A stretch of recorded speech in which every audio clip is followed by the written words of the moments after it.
Buenos días, buenas tardes y buenas noches. Yo soy Armin Valentine y este es otro Momento Literario. Quisiera agradecer a Aaron que pudo presentarse con nosotros, y el día de hoy quisiéramos hablar de un elemento que quizás muchos preferirían no pensar, que es la muerte.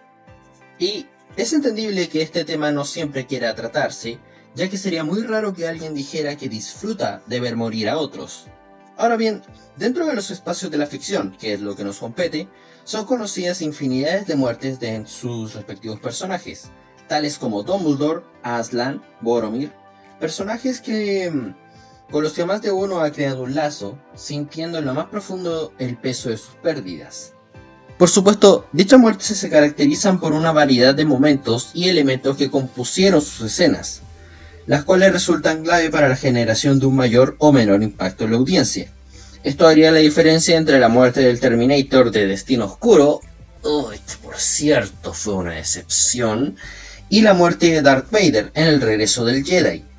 Y es que, parafraseando a cierto crítico argentino, muchos autores creen que porque un personaje muere en su obra, esta va a ser épica, cuando en realidad solo termina siendo anticlimática si no sabes hacer bien las cosas.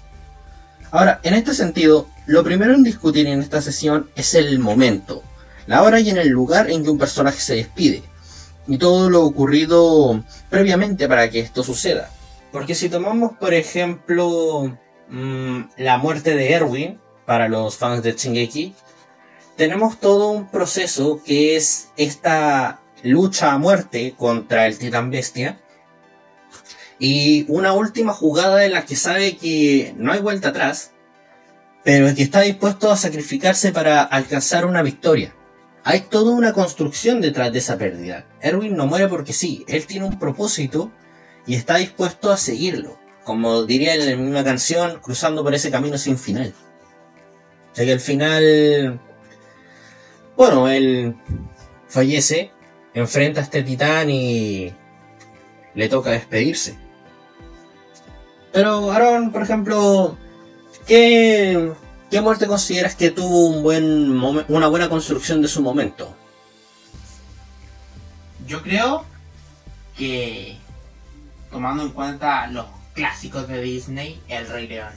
Creo que, si bien no fue una muerte así como que me impactó personalmente, creo que fue impactante por la forma en que se dieron las cosas. Porque recordemos que antes de eso, Simba había ido a donde las hienas estuvieron a punto de matarlo y de repente apareció Mufasa para salvarlo, y luego de eso además tuvieron, si bien, un momento de seriedad porque Simba, o sea, Mufasa estaba retando a Simba por haber hecho esa imprudencia. Luego de eso tuvieron un momento muy bello, un momento padre e hijo que fue como, oh, qué gran momento. Entonces, que después de ese momento, bueno, aparte de la canción de Scar, después de ese momento tan maravilloso, tan emocionante y que a muchos debió haber dejado muy así como encantados, así como que, oh, qué bella relación. De repente, que Scar mate a Mufasa haciéndolo quedar aplastado por una estampida, fue muy impactante, porque fue algo que, si bien estaba planificado que ocurriera, no sabíamos cómo iba a ocurrir, y nadie pensó que Mufasa iba a morir, y además a manos de su propio hermano. Ya veo. Ahora, también hay algo que caracteriza hoy en día la muerte, es lo romantizada que se está volviendo, sobre todo dentro del género shonen, que generalmente se tiende a mostrar esta despedida como algo glorioso, en el sentido, al igual que Erwin, decir, si este es mi último adiós, tiene que ser a lo grande, haciendo la jugada maestra para derrotar a un rival. Y algo que también los caracteriza es que tienden a sonreírle a la muerte, ya que generalmente dentro de lo que es la cultura occidental, la muerte es algo a lo que se le teme. Y a diferencia de culturas como la mexicana o la misma japonesa, se le sonríe a la muerte, ya que se le ve como una nueva etapa. Y una etapa que intentan recibir de la mejor manera posible. Generalmente, como se dijo, con una sonrisa.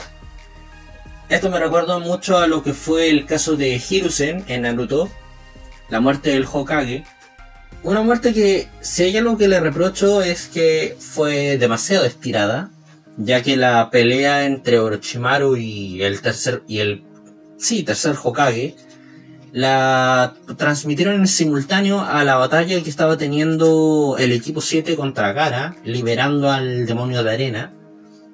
Pero algo que rescato de esa última escena es que al sellar la energía de los brazos de Orochimaru para que no pudiera hacer sus jutsus nunca más, Hiruzen sonríe. Hiruzen habla de su aldea, que su hogar, su familia, y que si él muere hay nuevas hojas que lo van a reemplazar, y él está dispuesto a dar su vida por las personas que ama.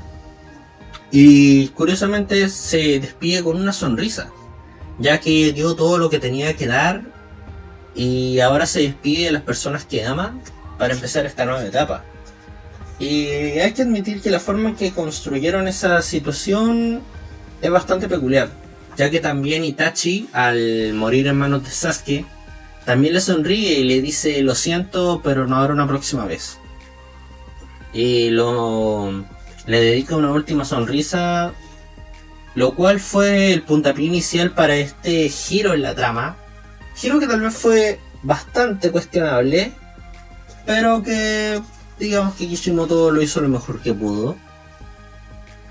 Que es el tema de que al final Itachi no era malo y que había una conspiración en Konoha para deshacerse de los Uchiha, y bueno, fue una idea un tanto peculiar. Ahora, Aaron, ¿alguna muerte que tú consideres gloriosa que hayas visto? Igual son... No son tantas, porque igual no recuerdo mucho sobre muertes gloriosas que haya visto, aunque por lo menos yo considere gloriosas. Pero yo diría que la de Terminator, no el de Dark Fate, el de Terminator 2. Oh, creo épica. Que esa fue una muerte muy gloriosa. Fue una muerte bastante buena. Fue una muerte que probablemente dejó muchas lágrimas, pero también dejó así como muchos respetos. Muchas Fs. Por lo que... ¿Y cómo se construyó esta muerte? Fue una muerte que llegó después de que finalmente pudieron derrotar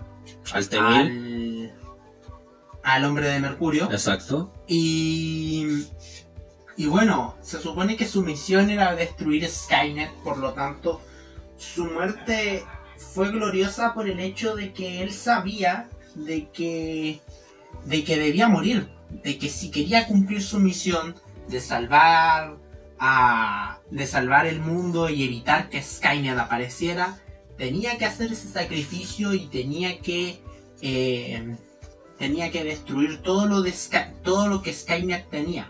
Y uno de los proyectos y uno de los productos de Skynet era él mismo.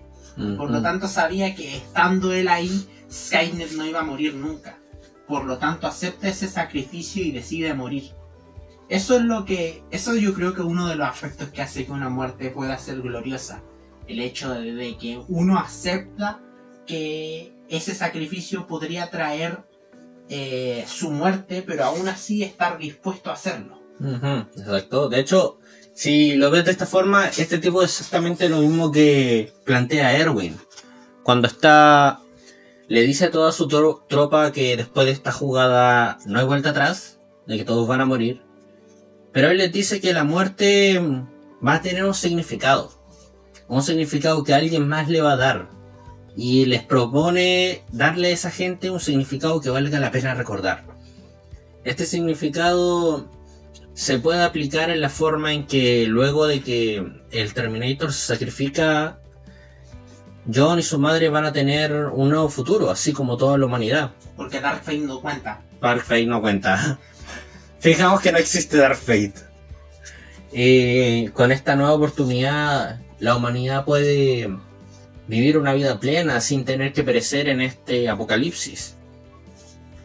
Ahora, esto también de hecho, es muy parecido a lo que Arthur Schopenhauer dedica en su libro Metafísica de Amor y Muerte, cuando habla de la muerte como un sinsentido, por así decirlo, pero que somos nosotros al final lo que le da a la muerte ese significado. De hecho, bueno, supongo que será para otra ocasión, pero ahora, aparte de la muerte gloriosa, luego está ese otro lado, que ya mira la muerte de una manera un poco más fría, ya que si bien esta mirada gloriosa de la muerte trata de tomarla de una manera más optimista, de sonreírle a la muerte como empezar de nuevo, una última jugada a lo grande, también muestra la muerte como lo que es, el fin. De hecho, ya que mencionas Terminator, en la primera película, cuando muere Kyle, está herido, Sarah derrota al Terminator, lo destruye, y luego va a ver a Kyle y está muerto. No hubo sonrisa, no hubo una despedida, no hubo un último discurso, simplemente se fue. Porque al final del día, la muerte es eso, irse. Ahora que nosotros le intentemos dar un significado más especial, ya es otro tema. Y justamente uno de los mayores representantes de este concepto dentro de lo que es el anime sería Monster. Una historia que he estado empezando a ver, que es de asesinos, sicarios, y uno de sus villanos precisamente ve la muerte como el fin, y llega a ser bastante poético, sabiendo que es de un asesino a sangre fría, alguien que no tiene lazos que lo aten en este mundo, no tiene un vínculo que defender. Él de hecho se encarga de romper dichos vínculos, y que si un día le pegaron un tiro simplemente no le va a importar. Tiene una mirada bastante nihilista de lo que es la muerte. Y esa también es otra manera en que los autores han representado la despedida de sus personajes.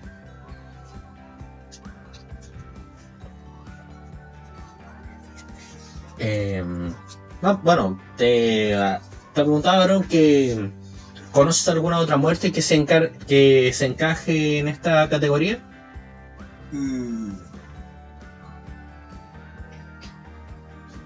Difícil.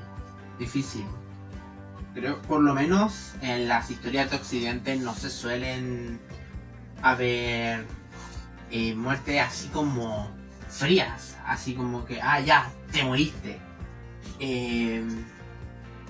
Pero yo creo que sería así como, ya sé, The Last of Us.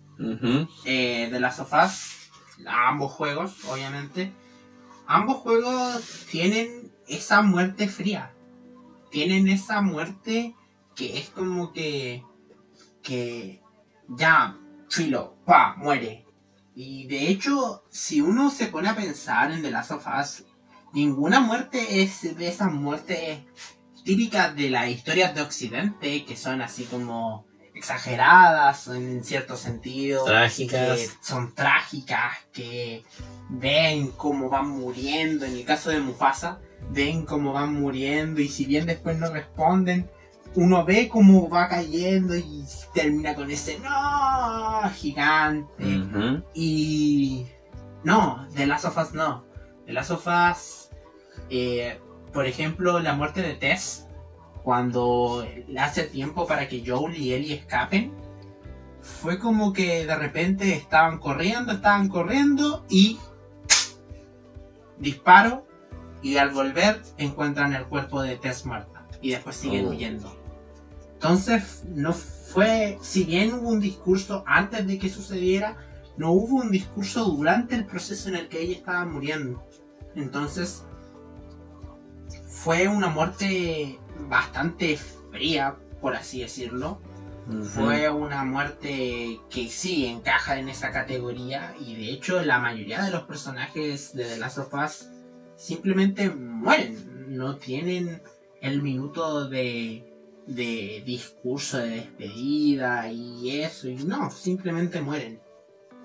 Creo que esa ha sido así como la única historia donde he visto que haya frialdad y que haya que sea así como que ya se acabó, ya no está vivo, váyanse. Sí, de hecho me acordé, y bueno, sé que esto entraría en la categoría de villanos, pero no puedo evitar pensar en lo que fue la muerte del Capitán Garfio en Peter Pan y Wendy, la obra original de James Barrie. Ya que generalmente cuando muestran a Garfio de una manera muy caricaturizada, demasiado para mi gusto, en la aparición del 2004, por ejemplo, lo pusieron en que usa el polvo de hada pensando en cosas negativas, siendo un anti-Peter Pan. Y a medida que se le acaba el efecto, trata de pensar en todo aquello que le hacía feliz, pero no le funciona. Y termina cayendo anciano y solo en las fauces del cocodrilo, mientras todos le gritan solo y acabado. Pero si lo comparamos en la versión original del libro, vemos un Garfio al cual Peter está despedazando con su espada, y nos presentan un poco lo que fue su pasado cuando él vivía en la Tierra antes de ir a Neverland. Nos cuentan que su padre siempre le dio prioridad a los modales. Él después va a la universidad, él jugaba béisbol, y ves más allá de ese monstruo y entiendes y conoces a una persona. Pero luego cuando él trata de huir de Peter y se acerca a la borda del barco y ve al cocodrilo, Peter le da una patada y él cae. Y lo único que tiene a pensar es qué malos modales tiene antes de morir. Y fue una muerte, si bien para los héroes fue glorioso, ya que derrotaron al rival, para él fue todo tan anticlimático, tan frío, fue recibir el final. Y lo único que le quedó fue recordar aquellos bonitos momentos que hacían que su vida valiera la pena, dejando al lector la pregunta de cómo fue que alguien que amaba el béisbol, que le daba énfasis a los modales y que había estudiado en la universidad, terminó volviéndose el capitán de un barco pirata. Pero son preguntas que jamás tendrán respuesta y que solo queda contemplar el frío de la noche en cómo este capitán se despidió de una manera muy seca.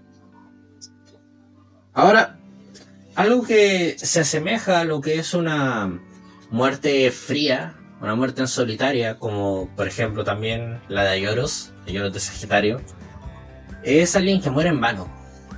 Porque a veces a los héroes les toca perder, y en esa derrota muchos tienen bajas. Y son bajas que lamentablemente en primer lugar no se pueden recuperar. Y otra es que no compensan la aplastante derrota que les tocó padecer. De hecho, pensando en Shingeki, me recuerda a lo que fue el equipo de Levi. Toda la muerte del equipo de Levi enfrentándose al Titán Hembra.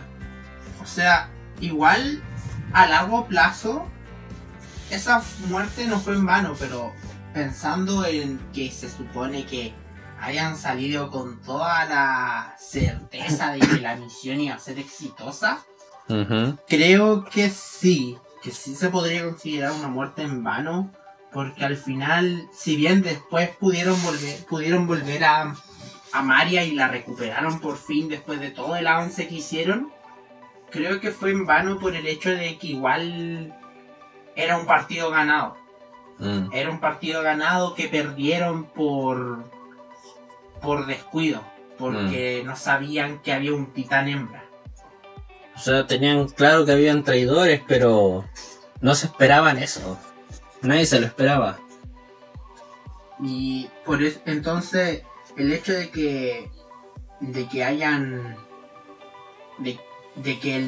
el mismo Eren haya confiado en ellos para intentar derrotar al Titán Hembra hace que igual quedemos con ese gusto a poco. Con ese gusto de que puta podrían haber hecho algo más. Había una también que estuvimos viendo en una película que yo te mencioné que prácticamente estos personajes murieron en vano, pero no recuerdo cuál. La vimos, ¿cierto? Sí. ¿La vimos entre todos? Sí, creo. Y dije que murieron en vano.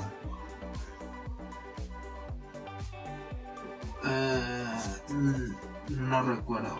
La verdad no recuerdo. Pero hablando de... Fue por una responsabilidad. De hecho, algo que caracteriza estas muertes es precisamente que a veces tienden a salir de una irresponsabilidad de un personaje. Un movimiento imprudente. Alguien que quiso dárselas de héroe y terminó causando un problema.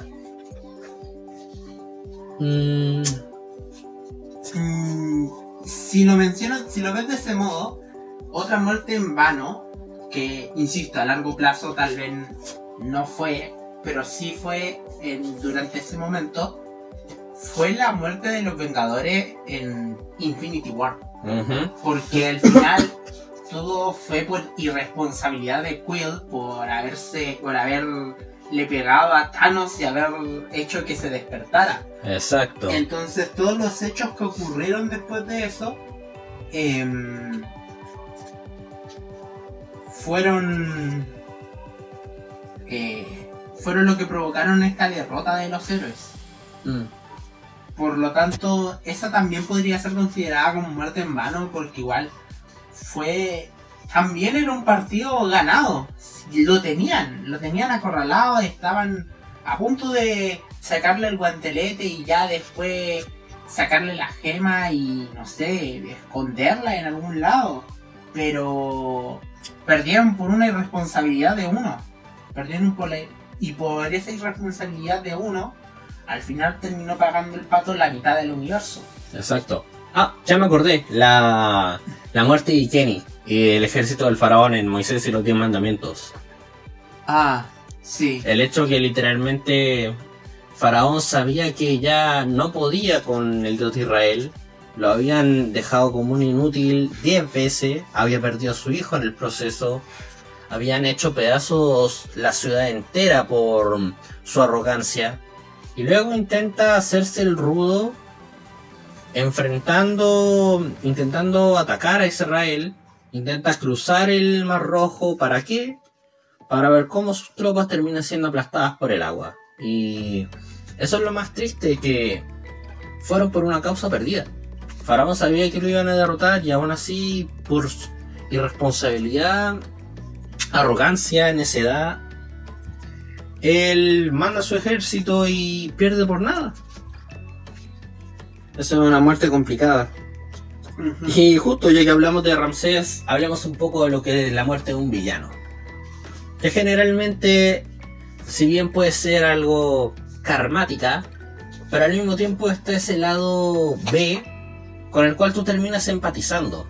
Como en el caso de Garfio, el hecho de que en el fondo este tipo no fuera un monstruo, sino que también fuera una persona como cualquiera, tuviera sus aspiraciones, le gustara el béisbol. Y es algo con lo que empatizas en el último momento. Ahora, es cierto que lamentablemente Japón ha usado muy mal este recurso y que lo lanza de último momento para que la persona sienta pena por este individuo antes de morir. Pero que lamentablemente olvida que una historia triste, que lo que generalmente usan, no es lo que te define, sino tus propias acciones. Y bueno, la muerte, cuando se trata de la muerte de los villanos, hay a montones.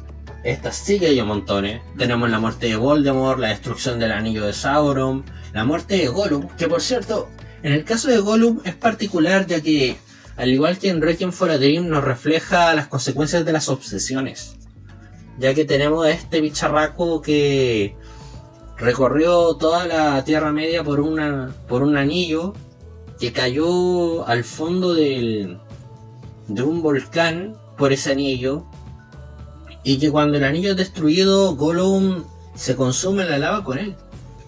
De hecho, es bastante triste que este pequeño villano al final se haya sido destruido solo por una obsesión.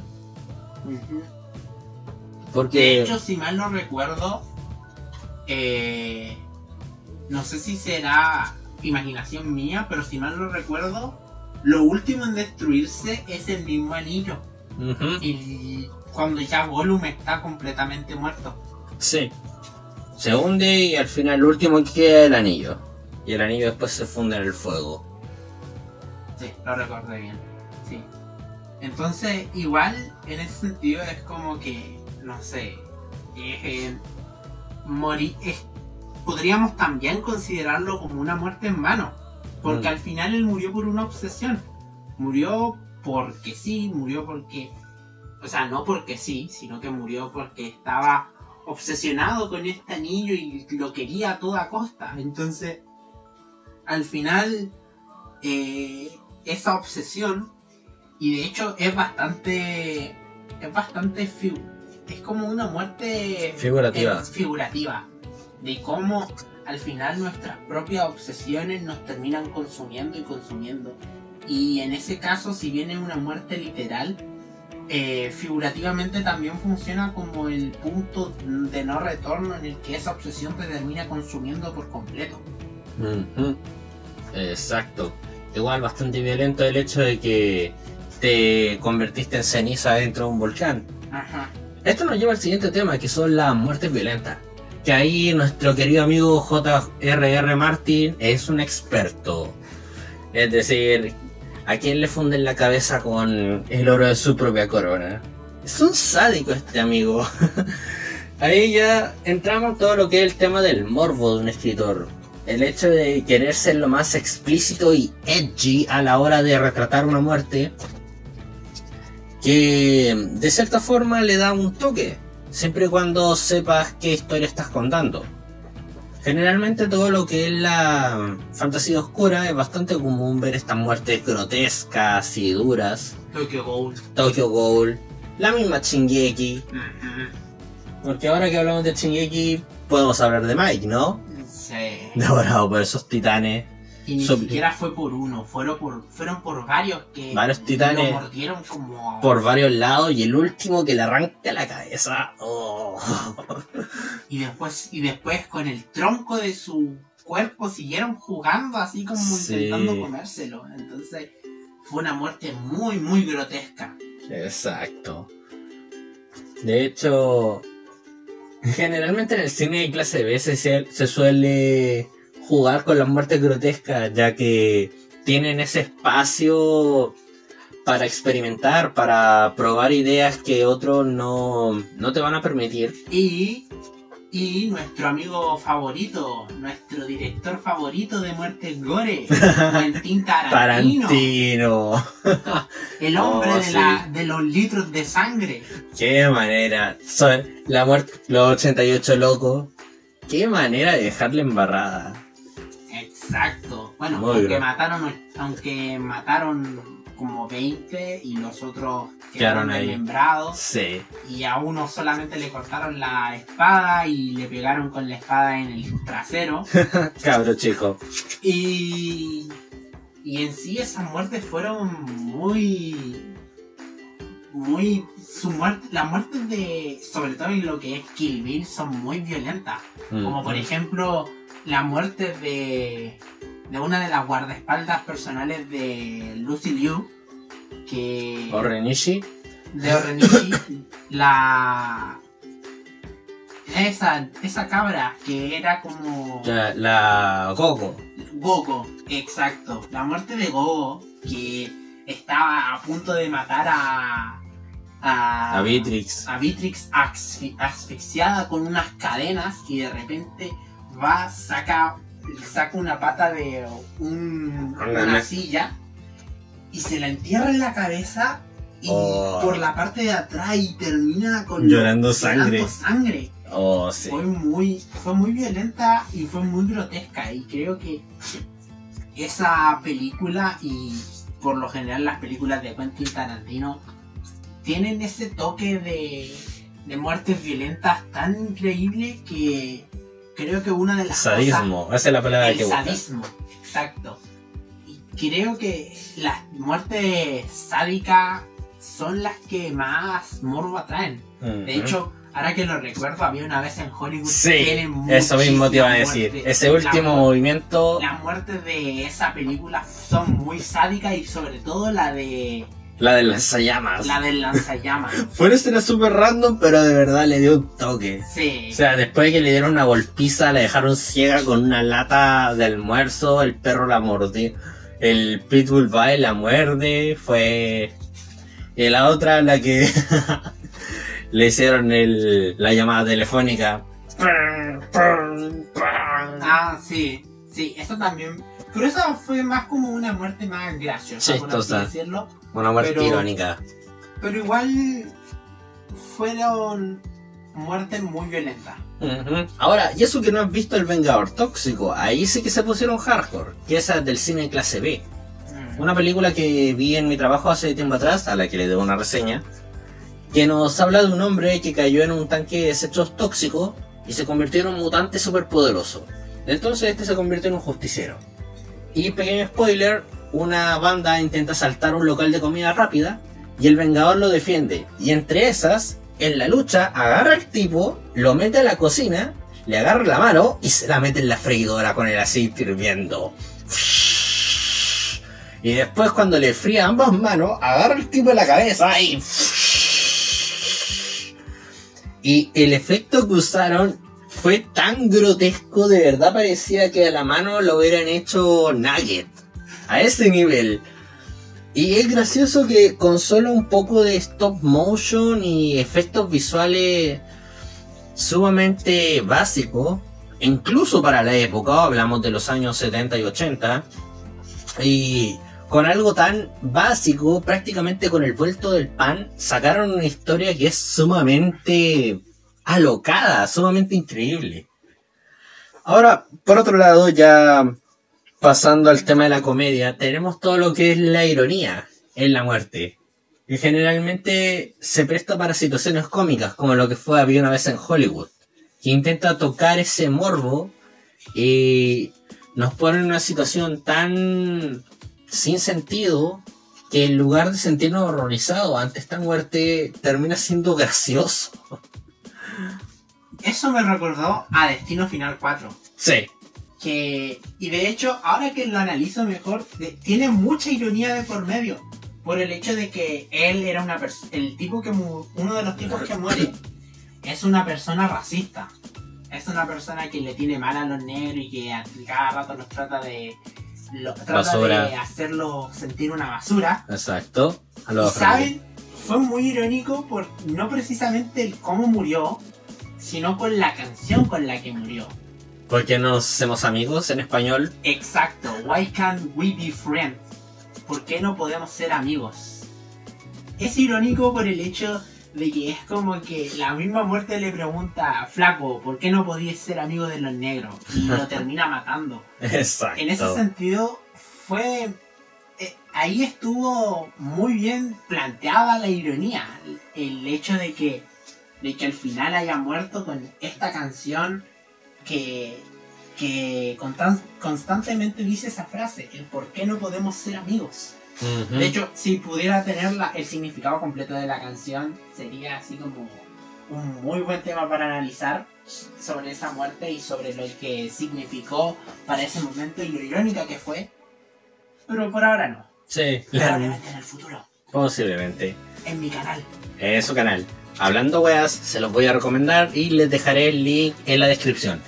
Y bueno, ya que hablamos también, seguimos hablando de lo que es la ironía de la muerte. Hay un factor principal en este elemento que es el karma. Creo que lo que más da risa es la forma suculentamente cruel con que el karma termina liquidando a estos individuos, sobre todo cuando son unos soberanos hijos de su mamá. Un ejemplo es en la tercera temporada del Tren Infinito. Para los que no la han visto, alerta de spoiler, está Simon, que aparece en la segunda temporada, que luego en la tercera temporada termina volviéndose un patán de lo peor, al grado que su contador en la mano, el numerito verde, que prácticamente les habla de sus pecados, llega a un número tan alto que todo su cuerpo se pone verde. Y el tren dice, no, ¿saben qué? Ya no puedo con esto. Y se lo garcha. Se lo garcha de una manera muy sádica, súper cruel y explícita. Y si lo pones en perspectiva, termina siendo bastante, como dije, karmático. Ya que al final termina recibiendo su merecido. Y lo más irónico es que termina siendo en manos de una criatura a la cual él le tenía mucho miedo. Lo que lo hace todavía más cruel e irónico. Y hablando de muertes irónicas, también podemos colocar la muerte del mayordomo, Django. Sí. Que precisamente... El facho pobre. Exacto. El esclavo Steven. El que vota rechazo. Exacto. Que al final odia demasiado a gente de su propia raza y termina siendo él el último en morir, y de la forma más cruel, que no fue simplemente un disparo, sino que le disparó en la pierna, en la rodilla 2 veces. En la rodilla y 2 veces, y más encima ni siquiera le terminó el sufrimiento, sino que dejó que muriera en la explosión que después ocurrió en la casa. Entonces, en ese sentido fue como que te golpeó el karma, porque al final él fue quien implantó la duda en Candy, interpretado por DiCaprio, exacto. Él fue quien implantó la duda en DiCaprio. Él fue el que hizo que el plan del viejito que acompañaba a Django no funcionara. Y él fue el que provocó todo lo que pasó después. Exacto. Entonces, que haya sido el último en morir y que haya muerto junto con la propiedad, junto con la destrucción de la propiedad, fue una muerte muy irónica por ese mismo hecho. Y ya que hablaste de Django, ¿cómo no recordar esa escena post crédito de Pueblo Chico, Pistola Grande? La gente muere en la feria. Es gracioso porque el tipo se ganaba la vida con un juego basado en la esclavitud, en los esclavos que escapaban, y precisamente tenemos a este esclavo liberado que ve su juego y no lo encuentra gracioso y termina matándolo y se ríe diciendo, la gente muere en la feria. Ay, sí. Eso también fue bastante karmático, ya que es una crítica fuerte a quienes lucran con todo el asunto del racismo interiorizado en Estados Unidos. De hecho, ahora, por otro lado, está ese otro elemento que ya sería lo último con lo que tocaríamos este tema, que son los personajes que simplemente no merecían morir. Como por ejemplo, ya que estamos en Domingo de Shingeki no Kyojin, Sasha tuvo la mala suerte de que Eren en primer lugar. Incluso si lo pones en perspectiva, Sasha también sería una muerte en vano, ya que el plan de la tropa para obtener el Titán Martillo de Guerra, y para los que ya han visto el episodio están colaborando con Zeke, el plan era sacar a Zeke, era apoderarse del Titán Martillo de Guerra, pero piolita, así, bien piolita, explorar el terreno, revisar un par de traiciones y para la casa. Pero Eren no, él quería hacer su declaración a lo grande. Él quería matar civiles, él quería tirar rocas. Y todo esto generó consecuencias. Y Gaby se infiltró en el Zeppelin y disparó. Lamentablemente el tiro le llegó a Sasha.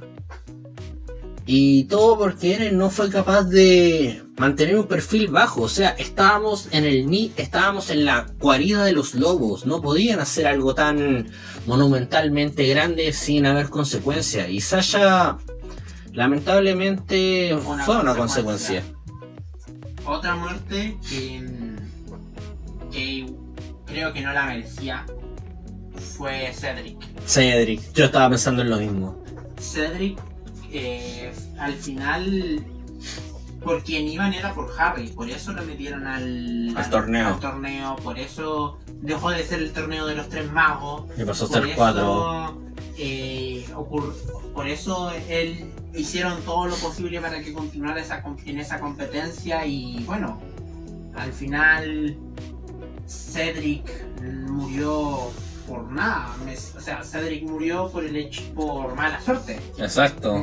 Él nunca estuvo en los planes de los villanos matar a Cedric, pero murió. Exacto. Murió porque estuvo en el lugar equivocado, en el momento aún más equivocado. Y al final fue una muerte que no debió haber ocurrido, que fue de mala suerte. Y creo que eso es lo que caracteriza ese tipo de muertes, que uno dice, puta, qué mala cueva tuvo, porque justo le tocó el momento de morir por mala cueva nomás, porque sí, porque así lo quiso el destino, quizás. El guión. El guión dijo, ya, creo que este personaje debería morir, entonces... Pero al final uno queda con esa sensación de que, pucha, igual se podría haber evitado. Porque a lo largo de todo lo que vimos, creo que son muertes que ya... Era obvio que iban a ocurrir. Es obvio que al final, en la mayoría de las historias, los villanos mueren. Es obvio que si una persona es arrogante, al final todo va a tener consecuencias y van a haber muerte en vano por eso mismo. Pero que la forma en la que un personaje muere, en las que un personaje muere en este tipo de muerte, son formas en las que uno dice, puta, esas sí se pudieron haber evitado. Esas sí pudieron haber sido así como, no sé, que muertes que pudieron evitarse.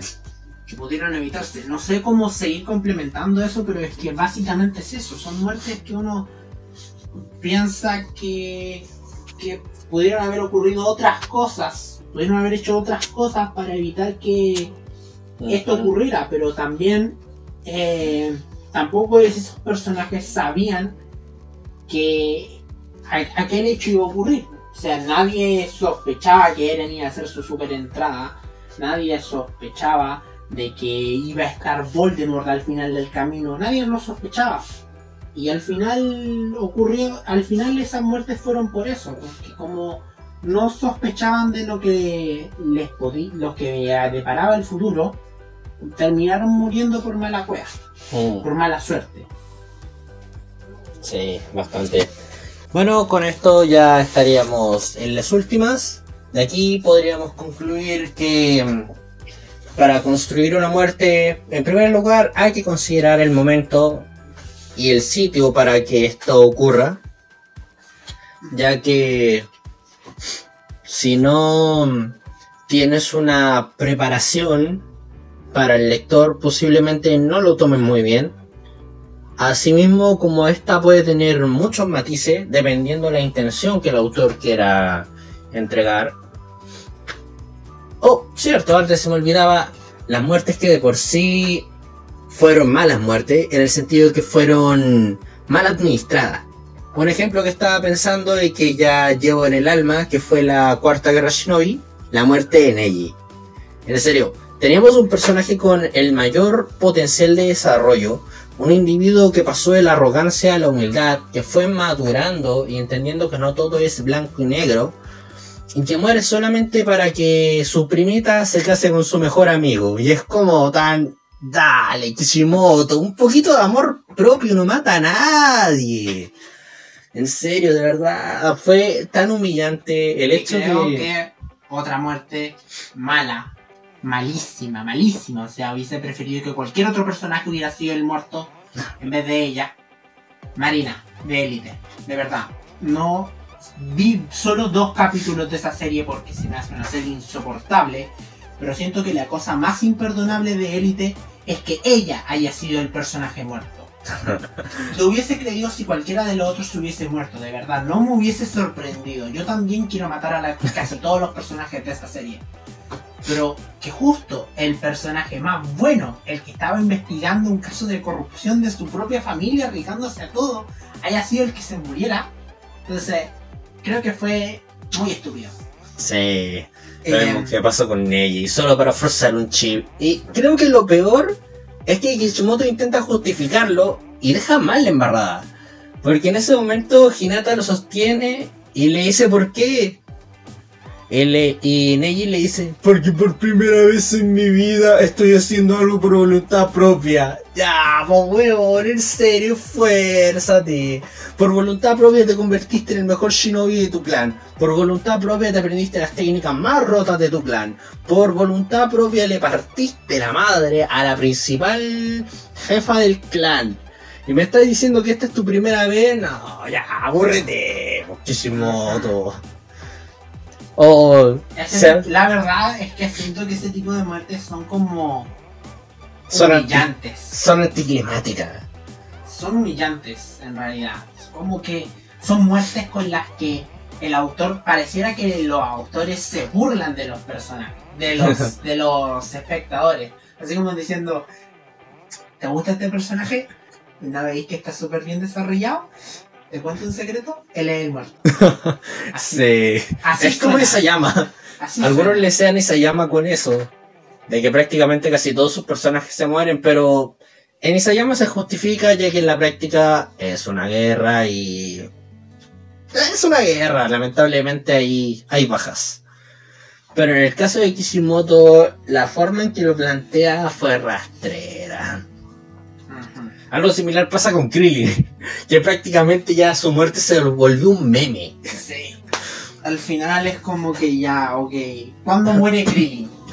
Y de hecho la gente se sorprende cuando no muere Krillin. Sí, pues de hecho cuando terminó Dragon Ball Super, la temporada del torneo, todos estaban como: ¡oh, wow! ¡No ha muerto Krillin! ¡Qué sorpresa! Sí. Ay, es un plato. Pero bueno, para ir finalizando, en sí eso, pues. Creo que las muertes se tienen que construir respecto a los momentos en los que de una película, y que tienen que ser muertes que no parezcan que se están burlando de ti. O ya no sé qué hacer con este personaje, lo mato. Sí, que no pareciera, que su muerte tenga un significado, que tenga un momento apropiado y que uno diga: oh sí, ok, esta fue la hora de su muerte. Sí. O incluso, más que tú darle un significado, que el mismo espectador le dé un significado, o simplemente que le llegue el fin cuando tenga que darle, pero de una forma orgánica, que se sienta natural respecto a la historia. Ya que si es un asesino, por ejemplo, está claro que su muerte va a ser en un asesinato. En el caso de Logan, un camino de violencia que al final del día terminó cobrándolo. Todas las muertes que causó algún día tenían que cobrarse. Y de cierta forma su muerte está justificada, y si bien es violenta y es dura, o como olvidado mencionar a Logan, al mismo tiempo refleja lo que es el fin. Y él mismo reconoce que así es como se siente. Y bueno, ya con eso estaríamos cerrando una nueva sesión de Momento Literario. No olviden seguirnos en nuestras redes sociales. En mi caso, el Diario de Armin en Facebook, en Wattpad AB Chile y en mi canal secundario de Poesía con Armin. En el caso de Aaron, su nuevo canal de YouTube, Hablando Weas, que de hecho iba a hacer un video, pero no lo he podido hacer por motivos personales, pero ya viene el segundo video del canal y ya tenemos tema para el tercero. Ok, ya sin nada más que decir, espero que tengan un bonito día, que Dios los bendiga y ¡sayonara!